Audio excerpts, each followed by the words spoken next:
NASA ने चांद पर ढूंढा ऑक्सीजन का देसी जुगाड़, आर्टेमिस के यात्रियों के लिए बल्ले बल्ले। नासा ने आर्टेमिस मिशन के तहत चंद्रमा पर जाने वाले अंतरिक्ष यात्रियों के लिए ऑक्सीजन का देसी जुगाड़ खोज लिया है। नासा की योजना चंद्रमा के धूल से ऑक्सीजन बनाने की है।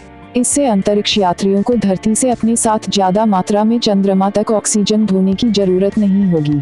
अमेरिकी अंतरिक्ष एजेंसी नासा ने चंद्रमा की सतह पर ऑक्सीजन का जुगाड़ ढूंढ लिया है। इसके लिए नासा के हाथ चंद्रमा की धूल लगी है।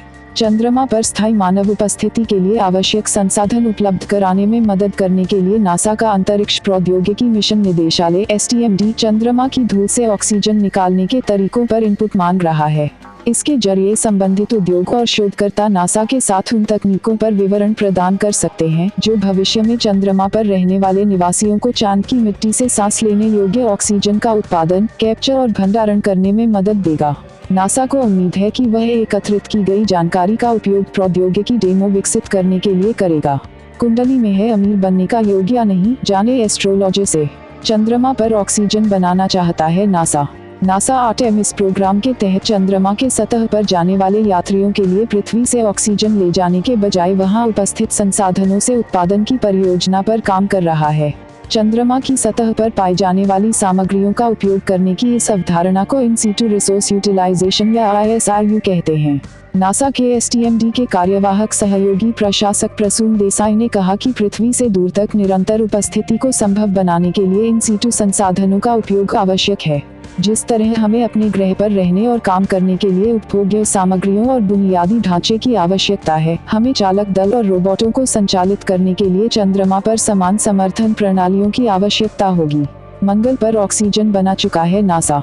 इसी अवधारणा को पुष्ट करने के लिए नासा ने परसिवरेंस मार्स रोवर के MOXIE एक्सपेरिमेंट का उदाहरण दिया।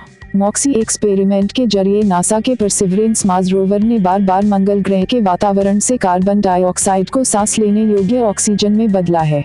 हालांकि MOXIE ने केवल 0.2 ऑन्स 6 ग्राम ऑक्सीजन का ही उत्पादन किया है, जो पृथ्वी पर एक छोटे पेड़ के बराबर है। फिर भी इसके प्रारंभिक परीक्षणों ने पहली बार साबित किया कि एक मानव उपकरण ने दूसरी दुनिया में ऑक्सीजन का उत्पादन किया। आर्टेमिस कार्यक्रम के यात्रियों को मिलेगी राहत। नासा का मानना है कि इसी तरह की तकनीक अंतरिक्ष यात्रियों के लिए एक जबरदस्त वरदान होगी जो भविष्य में उसके आर्टेमिस कार्यक्रम के हिस्से के रूप में चंद्रमा पर समय बिताएंगे। चंद्रमा पर ऑक्सीजन का उत्पादन करने का मतलब है कि अंतरिक्ष यात्रियों को इसे अपने साथ कम ले जाना होगा, जिससे मूल्यवान वजन बचाया जा सकेगा और उन्हें लंबे मिशनों के लिए पृथ्वी से दूर रहने की अनुमति मिलेगी। हालांकि वास्तव में अंतरिक्ष यात्रियों द्वारा अपने लिए ऑक्सीजन बनाने का प्रयास करने से पहले नासा ने ऐसा करने की तकनीक को प्रदर्शित करने की योजना बनाई है, जिसे वह lunar infrastructure foundational technologies (LIFT) कहता है। धन्यवाद मित्रों, मिलते हैं बहुत जल्द। धन्यवाद।